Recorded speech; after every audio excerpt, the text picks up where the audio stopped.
Hi, I'm Angee. And I'm Jaime. Taking care of our mental health is the key to happiness. But even the best therapists sometimes lose their keys. Join us for Therapeutic Happy Hour as we address the absurdities of life's daily expectations as best friends, mothers, and yes, even therapists. Welcome to The Shrink Show.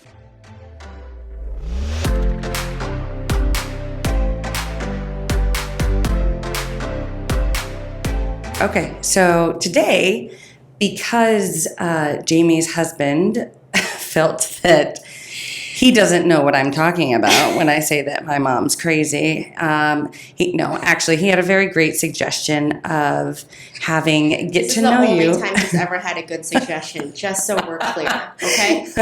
Get to Know You episodes. So if this isn't your thing, don't worry about it. You can skip ahead. We're not going to be offended. Angee, as well as I know Angee, don't listen to this. Yes. Also, I can tell you that there are folks who have known me for 16 years who then are like, I had no idea that this was a thing. But today is not about Angee. Today is about Jaime.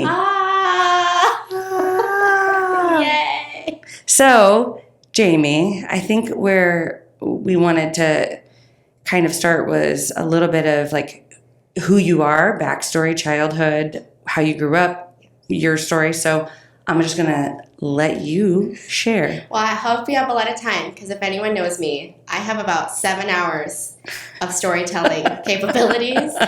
So everybody sit back, relax. We're going to go on a long ride. So back in one day. So it all starts in 1663. Let me paint the picture. I'm going to really paint the picture. Yeah. It's dating back in the 1800s.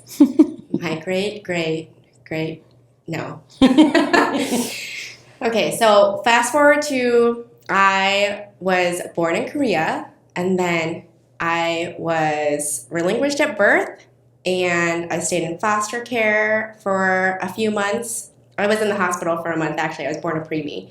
And then I went to foster care. In Korea? Yeah, in Korea. Okay. I wonder what that was like. Well, I did a past life regression, and so in theory, I think I know what happened, but obviously I don't cognitively, think about it all the time. I wonder if it was anything like Romania's orphanages. Well, I wasn't in an orphanage. I was just in the NICU. I'm sorry, you did say. Yeah, I was in the NICU for a month, and then I was placed in foster care, and it was about June-ish when my family here was notified, ooh, we have an adoptable baby. And fun fact, they were in Florida on vacation and like pre-cell phone, of course. They, you only have landlines. And so they had to call my aunt who had to call the hotel to leave a message for my parents to say, oh my God, like, they have a baby for you. Like, it's a little girl. And other fun fact, they thought that I was cross-eyed. And so my parents sat down my siblings and was like, because, they were like, the oldest was closer to 10 and then younger than that. And they would, cross eyes and like, ooh, this is silly, and like make faces. And then my mom would be like, it's not so funny anymore, is it? Because your little sister might have that. And so like they all remember being told, like, oh, we can't do that anymore as a joke. So what was the reason your parents decided to adopt? They knew they wanted, so they had already had 3 biological children. My mom also had some miscarriages, and she was, in her late 30s, so like statistically a touch older. And they knew they wanted to adopt because they knew their family wasn't complete. And then they said, at their church, a little girl was brought in who was adopted to like kind of talk about like their adoption story. And then they were like, that's it, we got to do it. So then they started the home study process and all of that. And then they were on the wait list, and they were okay with any medical issues because my mom's a nurse. So she's like, yeah, no big deal. Like, totally fine with it. And so anyways, so they knew that they had a little girl. I arrived in October, so I was 5 months old. And then by yourself, like they just I put you on a plane. I was just put on a nice boat. Yeah, so I went on a plane with in the carrier area where the suitcases are, just shoved across the Pacific ocean, and they just wilted away. I think. I don't know. Was it like Moses down the river? No, we have it on, again, like the giant video camcorder, like goes over your shoulder. So back in the day when you could meet people at the gate, so they had like, a group of children from Korea would come at a time. And so like a batch of little babies would come off the plane with like their, I forget what they're called, like not escort, but maybe that's what it is. Like, but just somebody who was their caretaker during that process. So anyway, so so the video is like all solid 80s hair and glasses and like outfits. And then they hand me to my parents. My mom's like hysterical mess. There's a moment in the video where my grandma has the camcorder, so we look at the wall of the airport for a good 5 minutes. But, the memories are in the video if you look really closely. So anyway,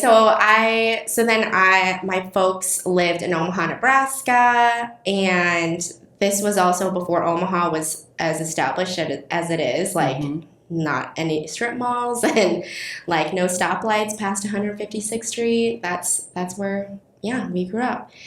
So, and what race are they? So they're all white. They're all like German Irish. Mm-hmm. So that's how Angee and I became friends. Because I was like, well, my ethnicity is more German Irish because I was raised, going to baseball games. We celebrated St. Patrick's Day.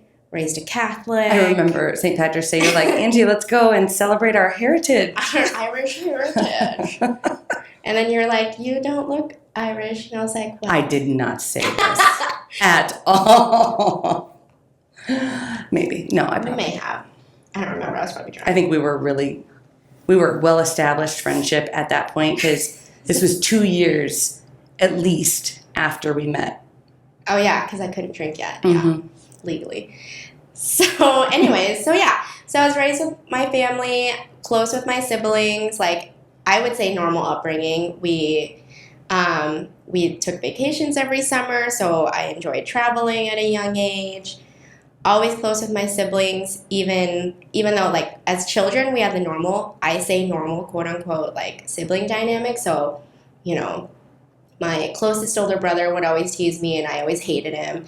My next older brother was more father figure older brother, but he was, like 7 years older, so enough of an age gap for me not to really we never really played or hung out or anything. And then my sister is 10 years older, so I also just was like non-existent to her and she was non-existent to me because we were just not into the same thing. So no big deal. Which is so funny because now you guys are so close. Yeah. So it wasn't until again, as my whole family, including extended family, we've always been close. Like, I think more so than, again, most families I know. We can have giant family get-togethers, and it's like no time has gone by. Mm-hmm. We just love to catch up and, spend time together. So then fast forward into, high school and young adulthood, that's when my siblings and I became the closest, was because, at that point we had a bit more in common. I wasn't into playing hide and seek, and then, my 10-year-older sister wouldn't be like, get away from me. And then I realized, I could confide in my older siblings because, if, parents. Being a teenager, definitely, power struggling with parents. And so I learned, I can confide in my older siblings because they've already been there, done that. And so they can kind of help coach me, this is how you talk to mom, this is how you talk to dad. And so it's just learning how to play the game, right? Of just family dynamics. What was it like though, looking so different from the rest of your family? I mean, you had to have gotten a gazillion questions. Well, okay, so I remember your Subway, stories. right? You had the job at Subway, right? No, Starbucks. Starbucks. Oh my God. I have so many side stories. So the story at Starbucks, I think, I brought it up to you when we had first met. I had, so I worked at the Starbucks and we would give out samples. So I was always talking to the customers. Mm-hmm. And this man came up to me and he said something. It sounded like in gibberish. And I was like, what? And so I'm all customer service, excuse me, pardon me. can you just, and I'm also deaf in one ear, so I'd be like, maybe I can't hear. So like I'm leaning in. And then he goes, I'm speaking Japanese. Why can't you understand me? Oh. And then I went, because I'm Korean. Also, I speak English. And like at that age, I was a teenager. And so I was very spiteful if people would come at me with things like that. Statements of assumption, of assuming what they knew about me based on what I very loved. well. Yes, I would get that very frequently. And so it fascinates me that people don't, like, they're so oblivious to that, I guess to that, like the fact that so many white people live in this world where they think that white is the only identifier of American, it baffles the shit out of me. Or to me, it's a sense of entitlement. Like, I know this about you. Right. So answer this to me. Because so like my first experience, so as a child, I remember vividly, I never realized I looked different than my family. I remember, because the way I describe it to people is like I'm always looking outward. Like I'm not looking in a mirror constantly. So I would look at my family. Especially as a kid. And again, extended family, because we're close, I would see their face, I would see their features, and I would think, I look like them. Because, again, as a child, I'm talking like less than 10. Mm-hmm. I have eyes, a nose, a mouth, face, like everything, like they do. And so I thought, I look like them. Because you're not staring at yourself in a mirror. Exactly. And so my first experience with it that I remember vividly and that I talked to my sister about as an adult, because she remembers, and to her, so I was 3, so she's 13, 14. We're on family vacation, and I'm a toddler, so clearly walking around like it was like a museum or something. Straight up asshole, I'm sure. Yeah. So I'm walking around this museum, and this man looks at me, and he said something along the lines of how my nose is flat. And I was like... I'm sorry, a stranger? Yeah. I remember looking up, like, because he's tall. He was a tall man, tall white man.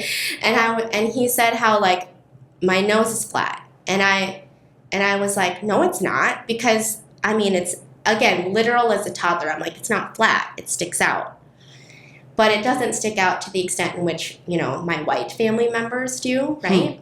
And even now, as an adult, I always joke, like, I can't wear glasses because these nose bridges what's funny don't is work for me. Never even noticed. Yeah, but we're on vacation, and so my sister and I shared a bedroom, and I was laying in bed with her, and I was like, I'm ugly because my nose is flat.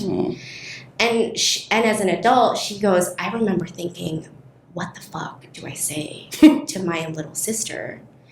Because she's like, she was still a child. So she was like, how do I hold space for her through this?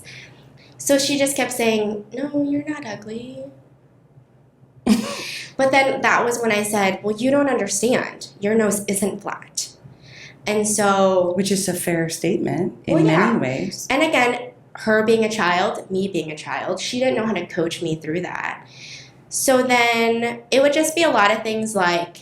I remember it was like first communion, for example, so like first or second grade. We're like lining up, getting ready, and a classmate was like, oh, your parents are here. And I was like, where? And I was like, first of all, how do you know who my parents are? And second of all, where? And they were like, that family. And it was like an Asian family. And I'm like, that's not my parents. And then I would be like, why the heck do you think those are my parents? So it would be nuances like that where I would start to catch on. That subtle racism that, like, I guess, white people deny exists. Well, yeah. And then again, like looking back, that was a child. So like, how do they know any different? But I would just be so baffled. I would be like, I don't understand why they would think those were my parents. That's just crazy. That doesn't make any sense because those are clearly my parents. Right. But I didn't put 2 and 2 together. Because again, I was so little. And race is just such, what's hard too is I grew up in a family where I remember asking my mom like about skin tone, like why why do people say my skin tone is different? Or like, why? So everyone in my family burns, like they sunburn easily. Mm-hmm. And I would just get a nice golden tan. And so we would joke about it. But I remember asking my mom, why does this happen? And she like laid her hand next to mine and she was trying to explain like, well, you know, we have different skin tones. And Had she talked to you about being adopted? yeah, well, Like, yeah. what age did she? I don't remember what age, but I mean, I always knew I was adopted because I had some artwork that was Korean and like some poems about adoption. So adoption was always talked about, like, but it was talked about in like, so hindsight again, in like a glorified way Mm-hmm. of like, you know, oh, but we love you. And, you know, there is no race except for the human race. And Like our first social work class, right? yeah, we'll get to that. And so, which, you know, all good intention, all good meaning, but it was very confusing as a child because I also was like, I understand the human race, you know, argument, but it was confusing when I would go out into the world and I would get people like that man to a 3-year-old who would say, Your nose is flat. And I'm like, well, he clearly doesn't know there's one race. Well, and the problem, He's pointing out that there's multiple races. one of the biggest problems about, well, at least in the past, when there was that one race idea, is white families adopting children of a different, you know, race or ethnicity. They're not teaching their children about racism. And that's the gift that, you know, like I have a good friend, she just wrote an article for the newspaper, a column, about how she has to teach her young black sons about racism, about it isn't safe to say this or do this, even if you see other people do that because you're black. And unfortunately, there is that racism. Mm-hmm. And I think about had they been adopted into a white household, so often white households are oblivious to it. And then they don't teach it, and then you don't know how to respond. You have to figure it out. And they're oblivious to it because they don't experience it. Right. And it's that's that entitlement. So that leads into, so about middle school is when my mom found, so I was adopted through Holt International. And so we get their little magazine. And so they're like, oh, we have this Holt adoptee camp. Do you want to go? And I was like, heck yeah. So I went, and I remember it was like a culture shock. There was a moment in which we were all lined up for like lunchtime or dinner time. Was it only Korean adoptees? So it's interesting because when you, at least with Holt, like the history of adoption, the highest rate of Korean adoption happened like in the late 80s. Like, yes, it started with the Korean War, and then again with the Vietnam War. You know, again, with all the major wars, with all the major crises, you know, natural disasters. But at that time, it was a lot of Korean adoptees. There was like a handful of Vietnam, a handful of India, I'm sure Cambodia, but it was majority Korean the first few years I went, right? And so we were lined up for a meal. And I remember looking around, realizing I have never seen this many black-haired people with small eyes. And like, I don't know what emotion it was, but it was more like, because I remember that year when I went home, right after we went to church, and I would look around and I was like, and like I just was like sitting with, being in a crowd with a group that looked mostly Asian, and then sitting in a crowd with a group that looked mostly white, and just noticing what it felt like to sit with that. And it was fascinating because it was the first time I was able to tell stories with other children my age, saying, oh my God, like, I didn't know for how many times people were like, oh, you're Chinese. And like all the jokes like, speak Chinese, your eyes look like this. And they pull their eyes back. Oh, dear God. And like all the assumptions of, you know, you speak English so well. And then we would be like, yeah, no shit, I've been speaking it since I was a baby. Literally the only language. Yeah. And so it was just great because I had people who have experienced it and just like, just like, in group Like a belonging? therapy. Yeah, it just was nice because I didn't have to preface it with anything. They all understood without even having to explain it. Or did you have to hold space for them becoming defensive? No. Because you had to explain it and not in a way that offended them. It was just fun because we could just talk about race in a way that we all understood. Because what was great was this camp that I went to was based in the Midwest. So that was the first time I was like, holy cow, these people, some of the friends I made are from small towns in which they are literally the one person of color in that entire community. Whereas I lived in Omaha, and I mean, honestly, I only had like 2 people in my like elementary middle school. So like, in high school there was a touch more, but still, I lived in West Omaha, which is, it's pretty bougie.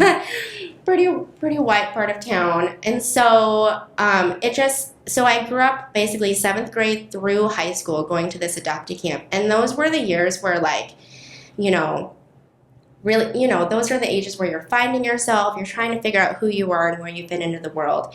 And so those were like crucial for me going to that camp. Like there were years where that was the one week of the year that I would look forward to, because I was like, oh my God, these people understand me.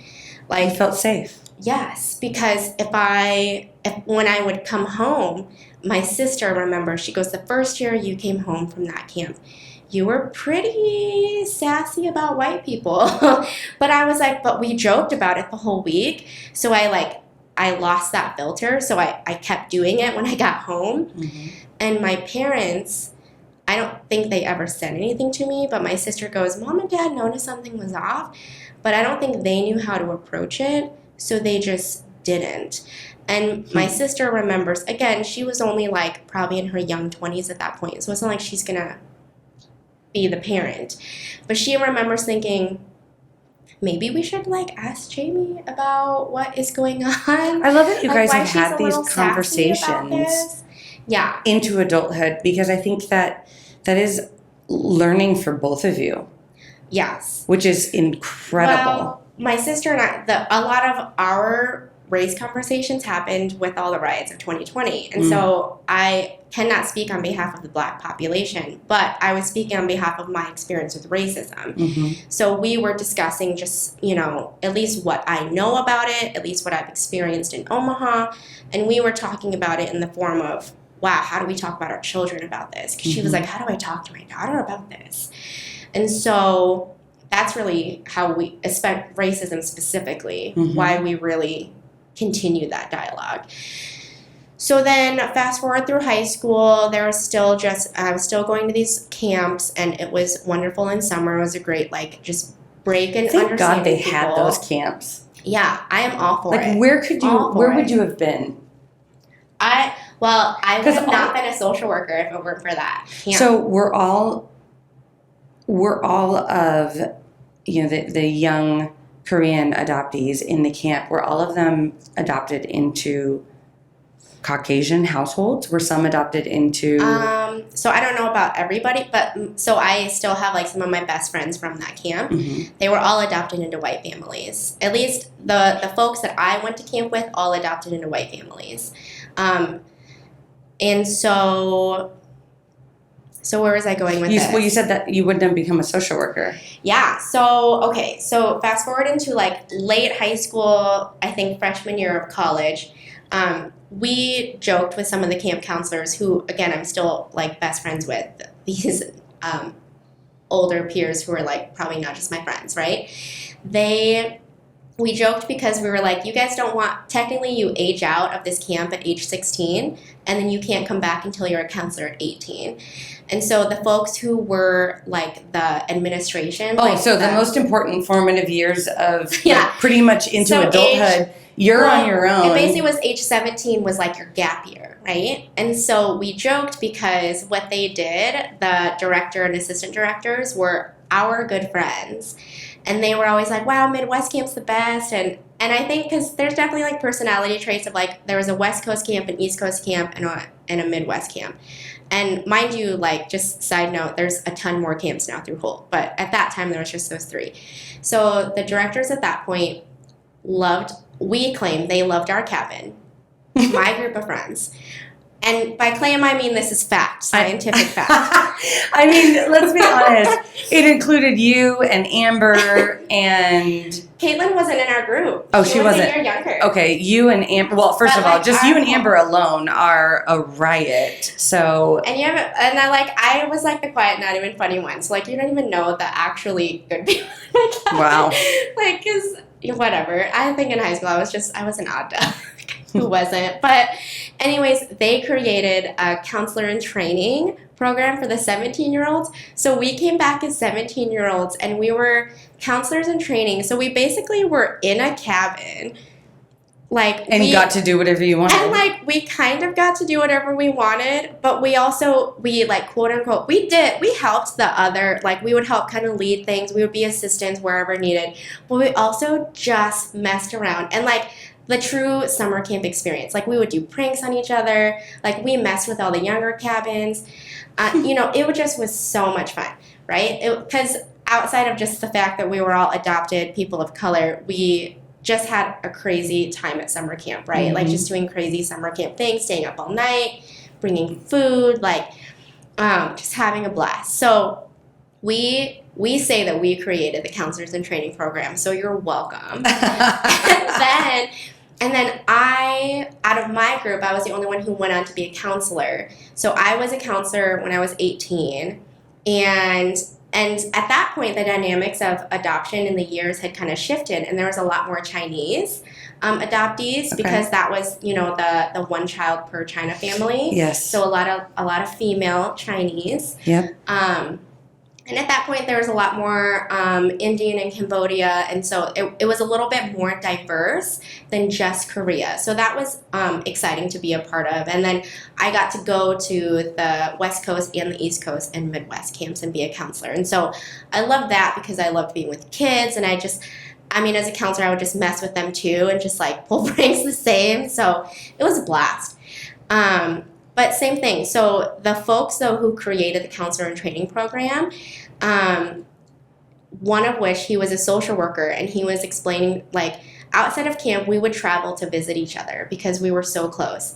And, hindsight, it's funny to think about because I remember my mom sitting me down and being like, it's just weird that, these adults are coming to hang out with you guys, a teenager. I think she was a little nervous about, is something questionable happening here? Is trafficking happening here? Which is fair. On paper, totally makes sense. But I remember as a teenager, of course, rolling my eyes, being like, Mom, seriously? You're being so dramatic. Stop it. But now it's funny because in my head, as a parent, I'm like, I totally get why she did that. I equally would be because these are adults and male and female. So why is this male coming to pick up my daughter who's in high school? But we would travel to see each other and we hung out. And I remember he was explaining what social work was. He's like, yeah, I'm in the social work program. Let me tell you about it. I had never heard of social work. So I was like, what the heck is that? I always thought social work was just people taking babies. I literally had never heard of it. I always thought, truly, K through 12, I'm going to be a teacher because I loved children. I was like, I want to work with kids. I want to make a difference with kids. And honestly, it was because I wanted children to not feel as confused and alone as I did as a child. Funny? But I only knew teaching existed as a job because I'm a child. So he introduced me to social work, and I was like, wow, this sounds fascinating. So then I start college. I started, just the gen eds like you normally do. And then the last 2 years, your junior, senior years, when you do the School of Social Work. So I applied, I was in it, and then stumble upon Angee. And I just sat by you enough because I was quiet as a student. So I would You were so quiet. I remember looking at you because I remember I'm a quiet student. I'm a loud person, but as a student, and I also think it's because I was always maybe by teachers subtly called upon to do things. I just always embarrassed if I didn't know the answer, if I do something wrong. And so I'd never like to raise my hand or say anything in school. You didn't. But I remember in that class. I went to a big high school. I was a person I was one of 500. So. Well, yeah. And if you are among a handful of persons of color, it's a lot easier to identify you as being the person who makes a mistake or says the weird thing. Mm-hmm. Like now, obviously, I have colorful hair. You can pick me out of a lineup. Like it's oh, yep, it was that chick with pink hair. I could be like, no, it wasn't. It was the other. No, okay. No one has pink. But you were sitting diagonal from me, and I remember. I would always sit in your line of sight. Yeah, and I remember really liking you, even though you didn't say anything. Yeah. But I was like, I don't want to make this weird, and I don't. And I was obviously well, old. and you were an older I was student older. too. But I remember there was like an orientation for school social work, and I was like, you were wearing like your big ass punk platform shoes, shoes, boots, which are back in style. which is funny because like, you know what's funny though is like all of my best friends to this day. There was a moment where when I first saw them before talking, I would be like, ugh, weird. But I also would be like, I'm gonna be their best friend. And then because I know the future, because I can tell time, and right. I'm a time traveler. Right. So, but I remember always being like, I like that Angee, but I'm so shy, and so I just, insecure, and I was, still a teenager, like entering college, and I was a junior, but I was still a baby. I was like 20, and so. So we started our classes, and even in the school social work you were alluding to, there's just lovely subtle hints of racism in which we had one of our professors, we were taught. God, still to this day, this moment I knew for a angered me. fact. I mean, every time I still joke every time I'm in a class where my professor's white and they're going to talk to me about diversity or discrimination. I'm always like, great, what's this white person going to teach me about discrimination or diversity in social work? Right. And so this particular professor, side note, our entire class was very quiet. Like, not just me, our entire class did not. You're right. I feel like I am literally the only one. You carried the class. I did. You and like one other person, maybe. And I hated always talking because I felt like people looked at me thinking, Jesus, shut the fuck up. But I also attribute it to, again, we were all so young. Like, in hindsight, like, we were all 20. Well, and I guess, there were your, like, outliers. I had work experience. And I had life experience. And I had life experience too, but nobody talked about their life experience at that point. No one did. Mm-mm. And so being able to use... And it was still taboo back then. It was. So being able to use the work experience, I think, is what And I think that's why I was insecure, because I was like, well, Angee... As I remember having a conversation with you, I remember saying, well, what do you want to do? We were talking about practicums, and I was like, I literally don't know anything. And you were like, what the hell, Jaime? You're like, you've literally lived this experience, you know this experience, and I remember thinking, I was like, I still don't think I know anything, but okay. Anyways, this professor was like, I'd like to hear from the people of color in the class. No, didn't she say minorities? Yeah, she did. She said minorities. She said, I'd like to hear from the minorities There in the were class. fucking three persons of color in our classroom. Too. And I remember thinking, and then she said it, and you want to know what she heard? Crickets. Nothing. And I wanted to vomit in that moment. I wanted to stand up and walk out. I was so uncomfortable. Leaving that class, like physically leaving, because I was offended because I thought it was one of those moments where you think, oh, you're a social worker, you should know better, right? and that's when I realized, oh, like, you don't just know because you're a social worker. Oh, so racism is everywhere. Yeah. Or even that, and she would say even the color doesn't exist. I remember that conversation in several of the classrooms, and I'd always get so irritated, like, but it fucking does. And the people that I know and love, they experience it. And so you can't minimize that. And she had adopted a child of color, which was also like, oh my fucking goodness, what are you teaching or not teaching? And I'm not going to say that I know or don't know, because it's not my place. But that moment, yeah, it just stuck out. So it was fascinating. And what's funny is we still weren't friends yet. It wasn't until the next semester we were forced to talk to each other because of a group project. And then even after that, we didn't become friends. Like, we talked more. So then we would talk in class. And then it wasn't until even a year after that, that's when we really started hanging out. When we went to World of Fun. Yes, that's really what like sealed the deal. And so so then I left you and went to grad school out in Seattle Yeah, and bitch. got my master's degree a year earlier than you. Let's just say that. Hey, I'm better okay. than you in every way. So much. But that was my moment in which I wanted to I knew I would settle down and have a family in Omaha because going back to my family is so important to me. I knew I would make a family in Omaha. Because my family's in Omaha and they mean a lot to me. And I knew grad school was an easy excuse to live outside of Omaha and to live amongst, Asians, to live amongst, Because you went to Seattle. City. Yeah, I went to Seattle at UW. Woot woot. And so I wanted to I also used the excuse, but it wasn't an excuse. I wanted to get a graduate school experience that was different than undergrad because I knew for a fact I would take the professors at UNO that I liked, and I knew I would regurgitate the same exact education. Mm-hmm. And I thought, I just need to live somewhere else just for a hot minute because if I don't do it now, because again, I knew I wanted a family. That was always on my itinerary of life.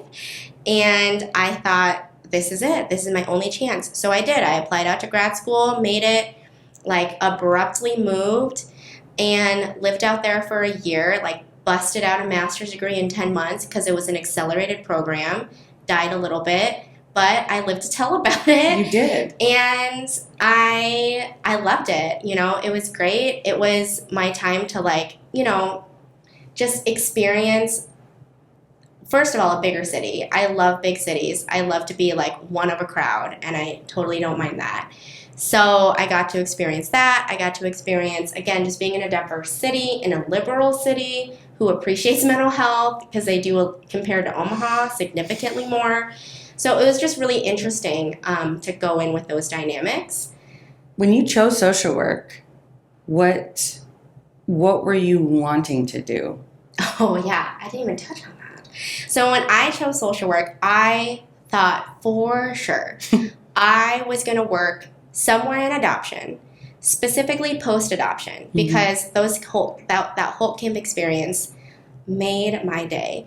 And I thought every adoptee, no matter, even if it wasn't like a racial issue, any adoptee needs to talk to other adoptees, just like I did, to experience like the community of people who understand what it's like to be raised by somebody who isn't biologically yours. Right. Because there are so many internal dialogues that you have with yourself about being raised by parents who are not yours. The number of questions if I had a nickel for how many times I've been asked, so aren't you happy that you were chosen by your family? Aren't you happy that you weren't aborted? Aren't you happy that your birth mom decided to give you to a better family? Aren't you happy that you got to live in America versus your country? And I'm like, do you guys know, first of all, there are so much systemic issues going on with the entire issue of adoption in the first place. The idea of single mothers, specifically in Korea, that had created this construct of adoption, international adoption, right? The idea that, why is it that single moms are frowned upon? Why is it that it wasn't an option? Right. And I'm not saying I'm not grateful for my family, but I would like to have a dialogue about why did this have to happen in the first place? Well, and you went to Korea. Yeah. What, 10 years ago? Yeah, in 2007. So I went to... Okay, not 10 years ago. Yeah. That was a long 15 years ago. So in 2007, I went to Korea. It was for the gathering. And so it was a convention for Korean adoptees to go back to their motherland. And all these adoptees from literally around the world would get together. And there would be breakout sessions talking about adoption issues, racial issues. It was fascinating because so many countries were represented. So it was great hearing all the accents, all the languages of folks who look just like me. But it was Did you funny. find it frustrating not being able to speak Korean when Well, yeah, other 'cause I people would looked the assume? part. Well, and then that's another dynamic is I went to Korea and I looked the part, so they would speak Korean to me, and then I would be like, the fuck are they saying? I don't But then, understand. again, cultural thing, I would say, adoptee, and they'd say, oh, I'm so sorry. And then I'd be like, discount, because you could negotiate. You get a discount because you're an adoptee? Well, because you could, what's the word? You could like try to negotiate when you were buying things. You barter, yeah. Yeah, you could barter. And so I would use that as a barter. I'd be like, I want these shoes. Adoptee, And I'd be discount. like, and they'd speak to me in Korean. I'd be like, English, adoptee. And they'd be like, oh, sorry. Like $5 off. And I'd be like, oh, thank you.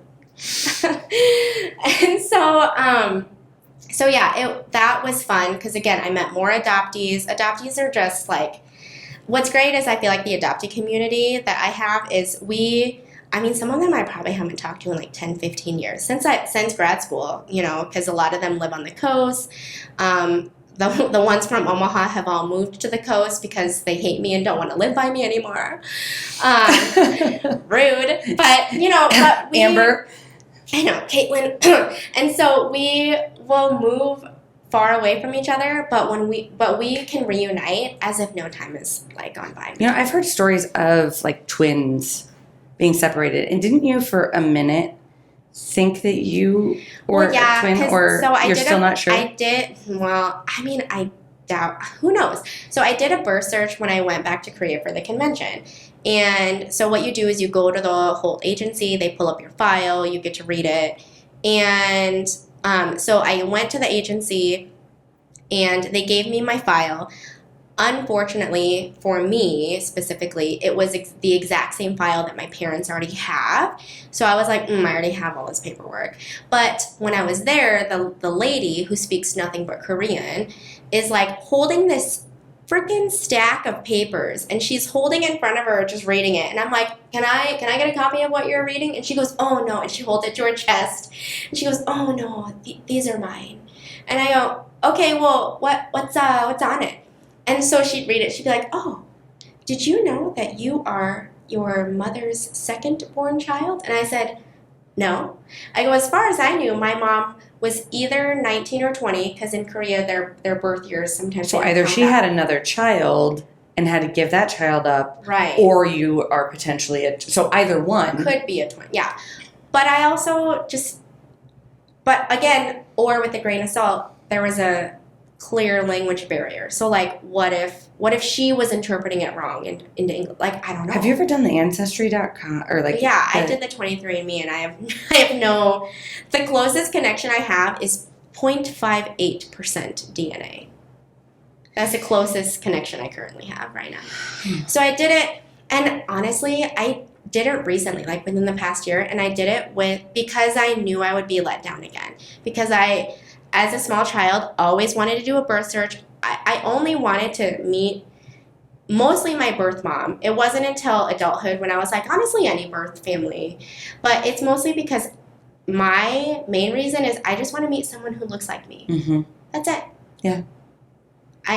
Because it like always, to be able to identify which features you got from her. Yeah, like my sarcasm, or I don't know, just facial features, personality. I used to because there's definitely, we joke about like, I'm kind of a little bit of my mom and my dad, but we joke there's definitely traits that I have that no one in my family has. And so I'm like, well, there's nature for you. Like, it is fascinating to see these features. Because like in my family, and I know obviously when we get to me, my dad wasn't around, and I'm literally the only person that has rhythm and can sing amongst all the folks that I was around in my family. Yeah. Now, my grandmother says her dad could, but he had been long gone. And I'm like, they're so tone deaf and cannot sing a lick or have any rhythm. And I was like, where do I get that from? Why do I sing songs? Why am I good at this? Yeah. Like, am I just a fucking alien? Yeah. But Fascinating. what are the other facts? But you're right. There is that nature piece. So I just wanted to meet who I look like. In hindsight, if I do go back to Korea, I'd like to meet my foster mom because I found out my foster mom had fostered a ridiculous amount of children. So bless her heart, because as a parent, when I realize what happens from months 0 through 5, bless her She didn't. heart. She hates sleep. She obviously hates sleeping. She hates sleep and herself. Yeah. Because who would do that? But, in hindsight, like, I initially had no intention of ever wanting to meet her. But I got to see her record, and, I mean, she was a foster mom for a lot of babies. So, again, bless her heart. But at that time, eye on the prize, bio family, had none. So that was a bummer.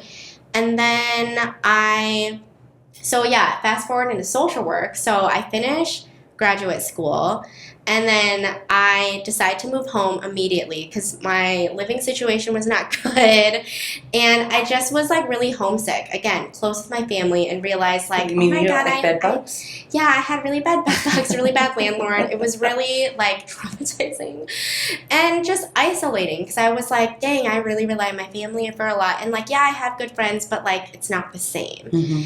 And, my nieces and nephews were starting to become born, and I was really sad, again, close with family, really sad about missing out.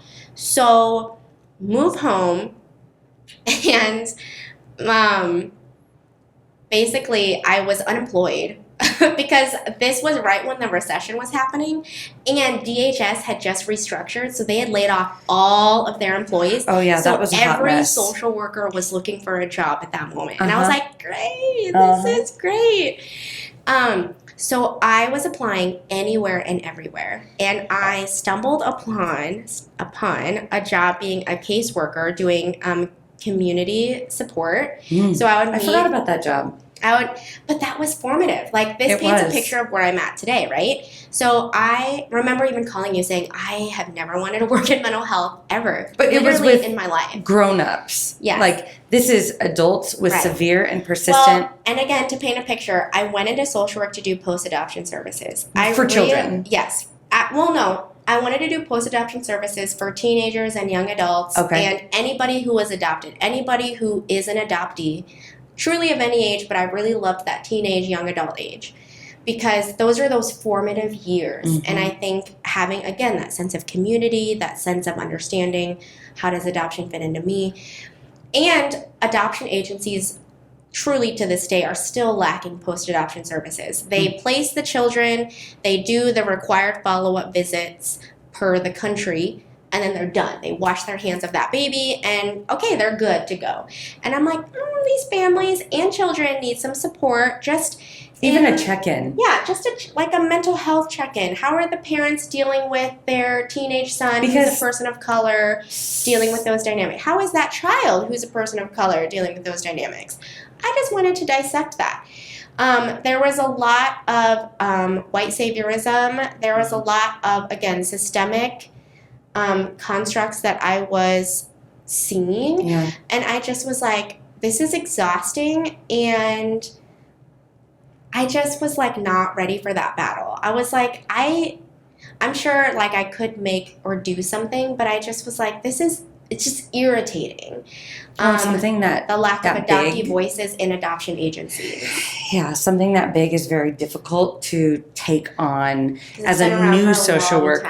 Yeah. As a new social worker especially, but as any individual, I mean, that's a beast. Well, and where I was at my practicum in graduate school, I was at an adoption agency, and I had created the paperwork for the post-adoptee programs. And I mean, mind you, this is like way back in 2010. I had called her just to kind of check in, and my director was like, "Oh, we still use like everything that you created. Hell, like I created their high five. Adoption, like I'm so proud and, like, of you. Birth search process there for each country, because each country has different rules, and figuring that out. But nobody had sat down and taken the time to create. And me, I'm very organized. So I was like, this is the file for India. This is the file for this country. And I love that you did that. Because I was like, if an adoptee from this country contacts you, send them these files. and then you send that to that country, and then they can start their birth search. That was really all I created.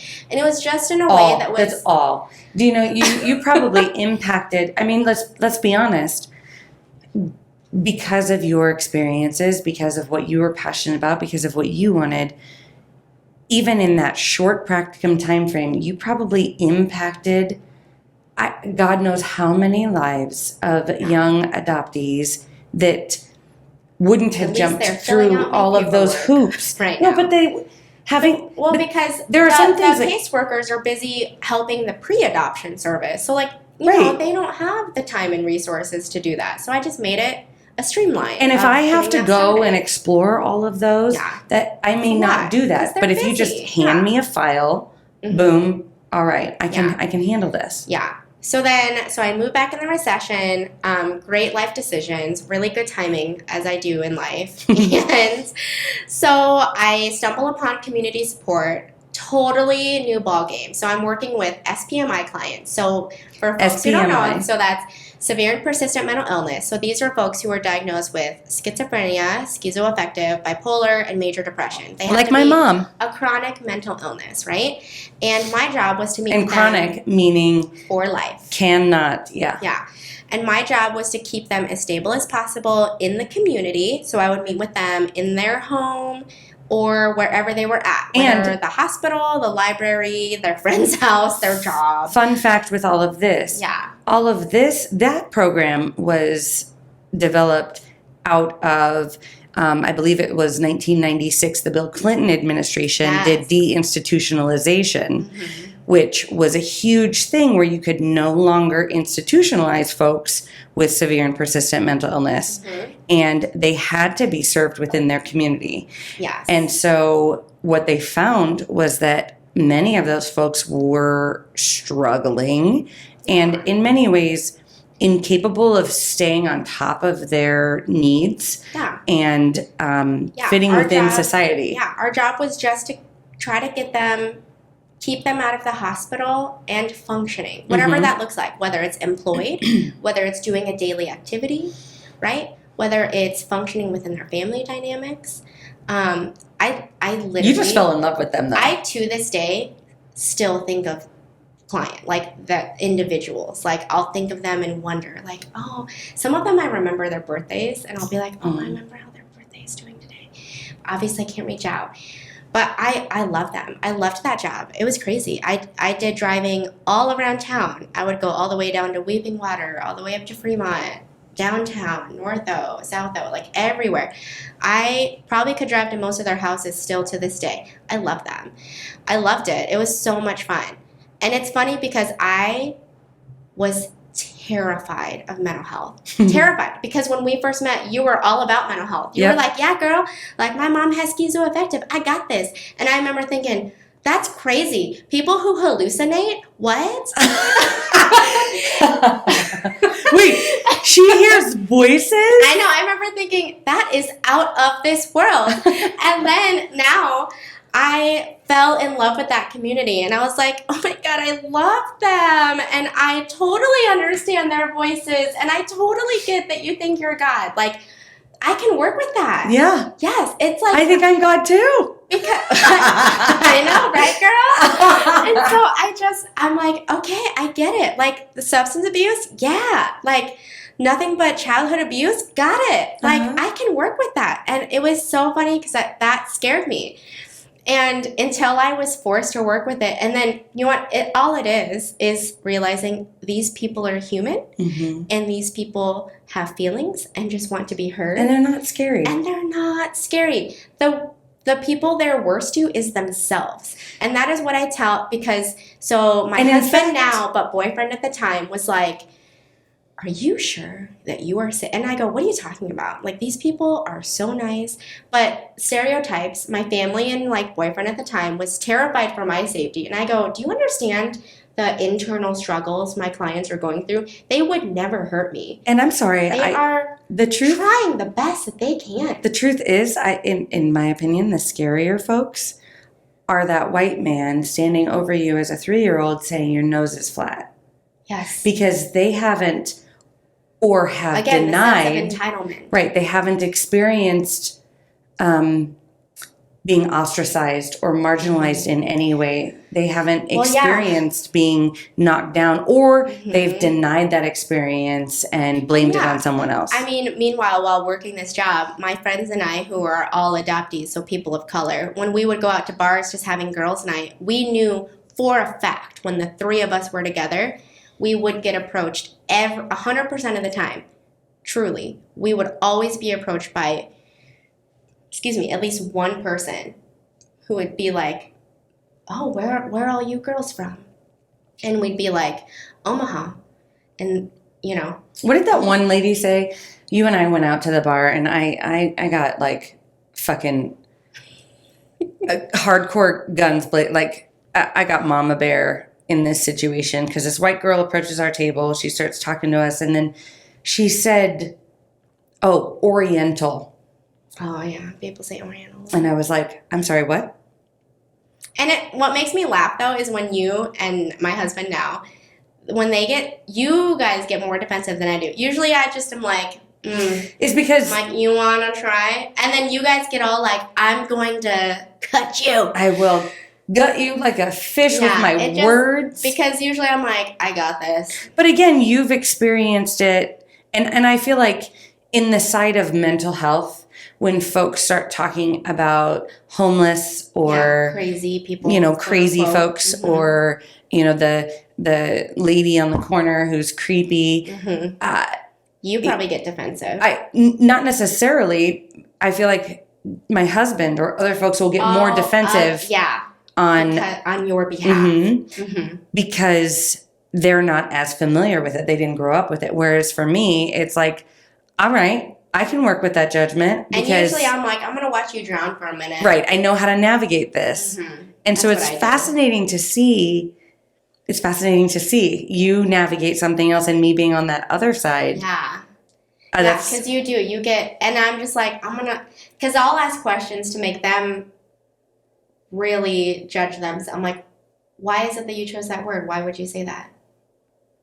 Like, I have no idea why. Like, my favorite is when people come up to me and say, let me guess which one you are. And then they try to, and then if they happen to guess Korean first, they're like, I always get it right.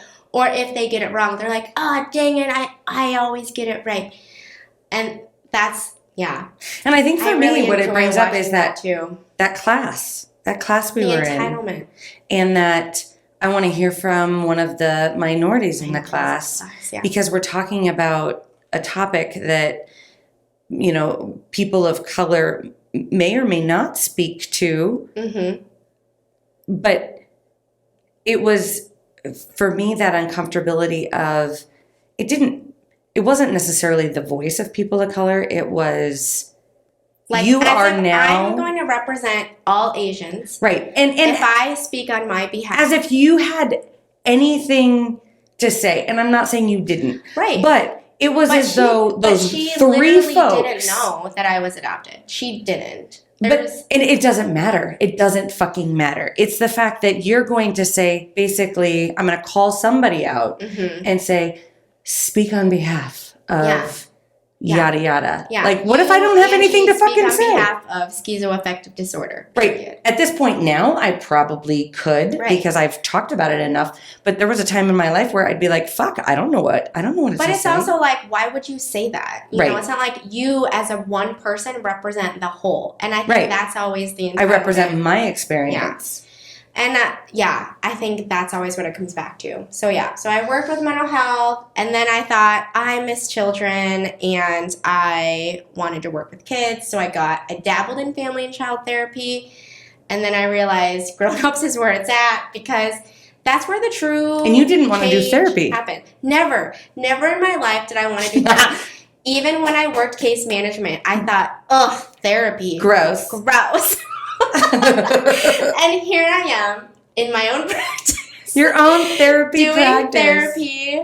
And what's funny is, so I do therapy. I'm trained in all these trauma therapies like EMDR and brain spotting, which, oh my gosh, I love. Because when I did the trainings, I'm like, oh my God, yeah, that makes so much sense. Like, why aren't we talking to this part of the brain? And then my husband was like, you should get trained in hypnosis. And I remember thinking, well, that's stupid. And then you did. And then on a impulse, but everything I do impulsively is always the right decision. It is. Welcome to ADHD. I know. This is how we live. So I did hypnosis training because my husband told me to. And then he makes fun of me to this day because he goes, it's funny that you thought it was so dumb that I told you to do that. And now that's like all I do because my clients love it. And I love it. It is incredible. It's magic. And it's healing. And it's marrying EMDR and brain spotting. We're all talking to the same part of the brain. It's just a different route. We just have to fit. We need to do an entire episode on hypnosis. I tell my clients because it's my favorite. Just like learning, we all learn different, like audio, visual, tactile, all of that. Just like healing, some people do EMDR better. Some people do brain spotting. Some people do hypnosis. We just gotta find the right road to the same destination. So I do want to, before we close, I do want to talk about your experience when you had your children. What specifically? There's so many directions I could go with. Well, because they look like you. And for the first time... I could go on a long tangent, so I'll make it short. So when I in hindsight, realized when I was pregnant with my daughter, I'm pretty sure I dissociated for a lot of it. Mm-hmm. I hated being pregnant. It's okay. I hated it. And... because all I thought was, my mom probably hated it too. And I knew it was just so uncomfortable. Because you knew that she had to get... I knew that she knew the moment I was conceived, she couldn't keep me. Because according to the paperwork, she was a single mom. She was like 19 or 20. And I hated it.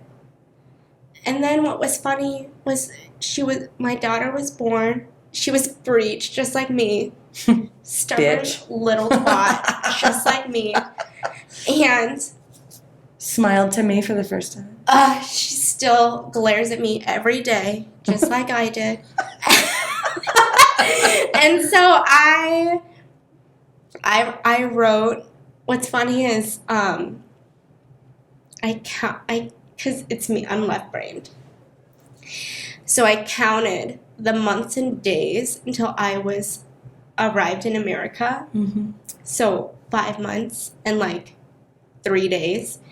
And so I wrote a letter to my daughter because I literally saw the months that my mom here in Omaha, my mom who raised me, I'm like, holy shit, she missed out on so fucking much. Many things. I'm like, literally, all of your first noises. You missed out on so much with her. Like, she, and it was funny because, my mom and I, and my parents, period, we don't talk a lot about the fact that I'm adopted. And if they're listening, it's because I know they're uncomfortable with talking about adoption. I have known it since I was little. Mm-hmm. They don't like, their biggest fear is that I would find my bio family and I would leave them. I know it for a fact. Whether they would admit it or not, because we've said hurtful things to each other as a teenager. Mm-hmm. And I remember when my daughter was about 5 months old, about the same time I wrote her that letter, my mom was like, oh my God. She goes, this is the first time I realized how much we missed out on. She said it? Without you bringing it up? Yeah. She goes, we missed out on a lot. I just got goosebumps. 5 months. Because, like, you have children. 5 months is a lot of time. It is a ton of time. That's what, like, at least 20 weeks? Like, that's rough math. Math is hard for social workers. So 5 months old. And I'm like, yeah, I missed out on all that time. Like, they have it documented in my baby book, my first smile, my first laugh. But it's like, that happened before I was 5 months old. But even... that happened before. Even what we know about birth to 3, and Right. the impact Again, as a trauma therapist. on a brain, Mhm. which is probably why you're fascinated with the brain. Fascinated. But I'm fascinated with time. I'm fascinated with how trauma sticks with a body. because from not 0 your to cognition, 5, not your front part of your brain.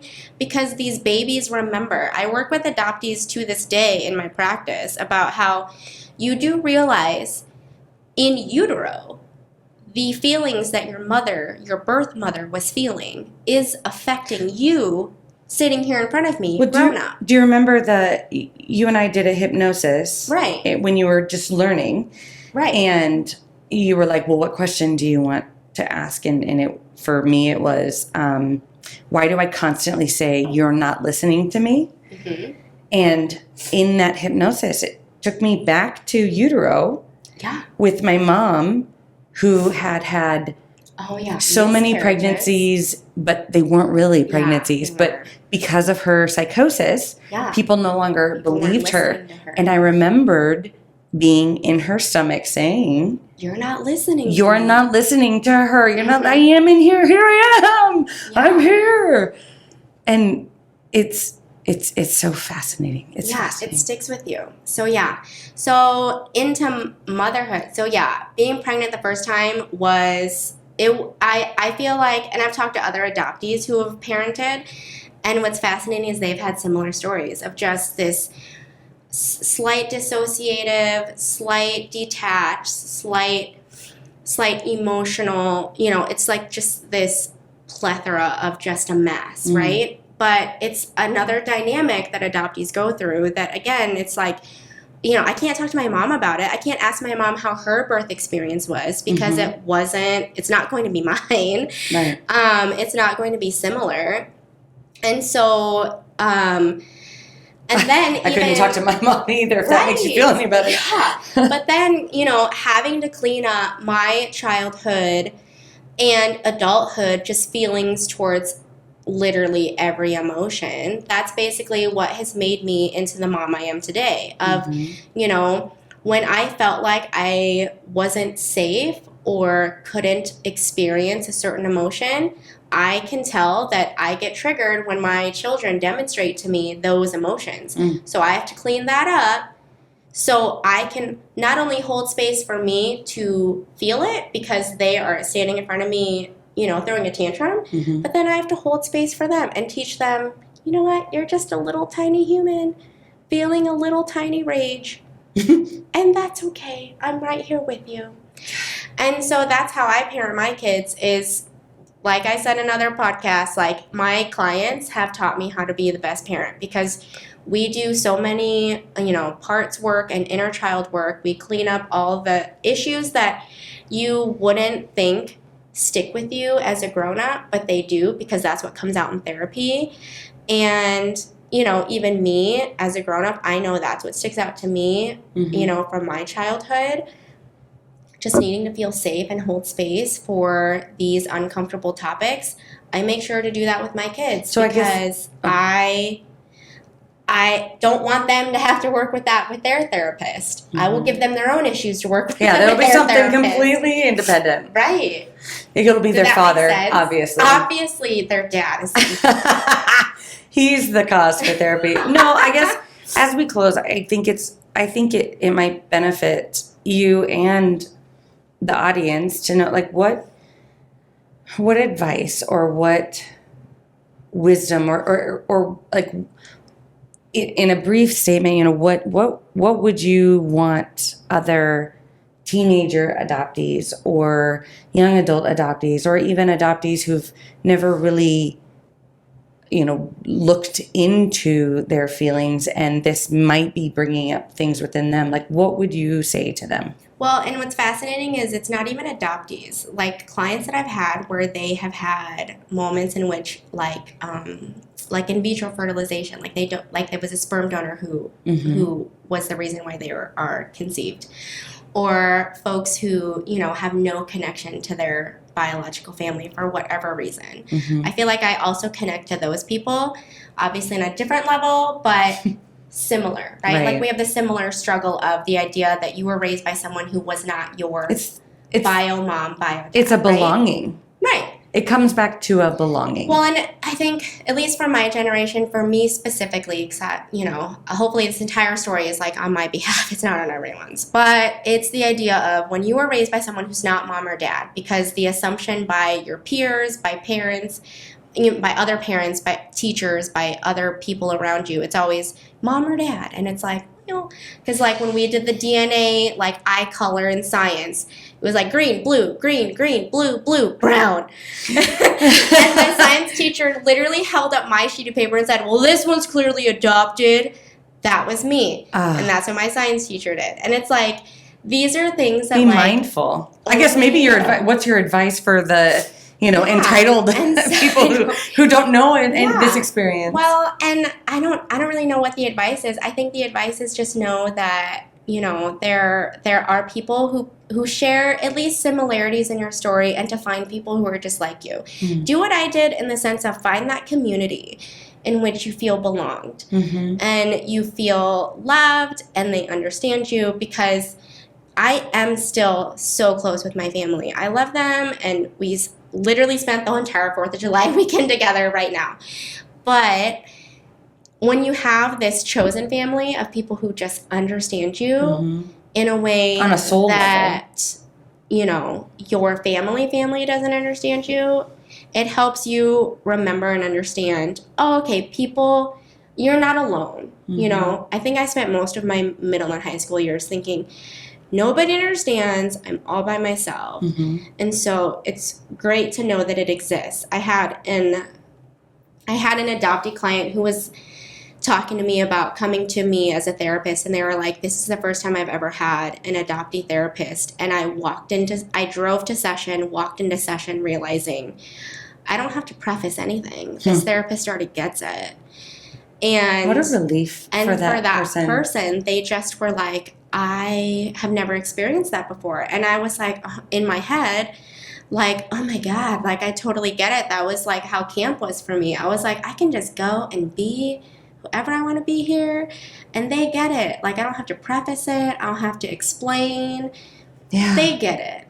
And it's nice to know that it exists. I think no matter what your age, little or big, you think you're alone. And if you are willing to look, you realize you're actually not alone. And that's the nice thing about the internet is you can find those groups anywhere. Because that experience, even for having my dad absent and my mom having schizoaffective, when we get into my story, you'll hear, but the reality is you do feel alone until no one gets it. Right, until you meet someone who does. And you're like, holy and you're like, oh, shit. Thank God.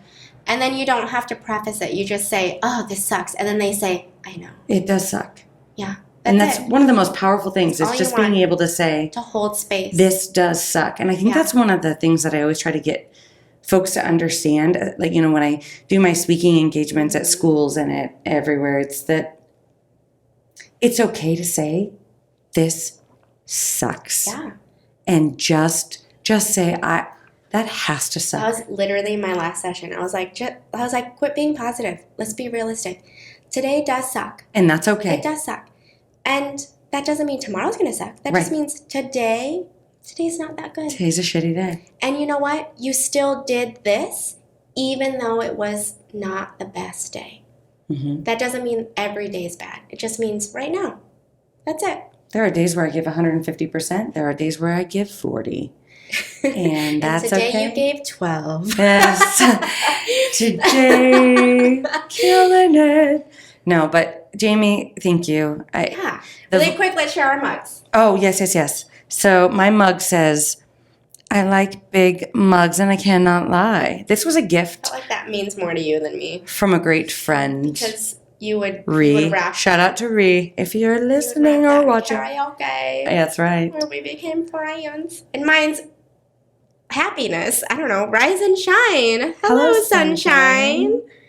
See, you can even have rough days and still rise and shine. Rise and motherfucking shine. You made me cry. I didn't. But I love you. And thank you for being you, and thank you for sharing your story. Yeah. All right. Thanks. Bye. If you think we're cool, Or even if you don't, please like or subscribe so you'll stay up to date on all things The Shrink Show. feel free to follow us on Instagram, Twitter, or Facebook at The Shrink Show. You can also visit our website at theshrinkshowpodcast.com to check out some of our merch, submit your episode topic requests, tell us a funny story, or even donate money or gin to the cause. Thank you for choosing to spend a portion of your life with us. And remember, don't take yourself too seriously. Life is all a giant shrink show.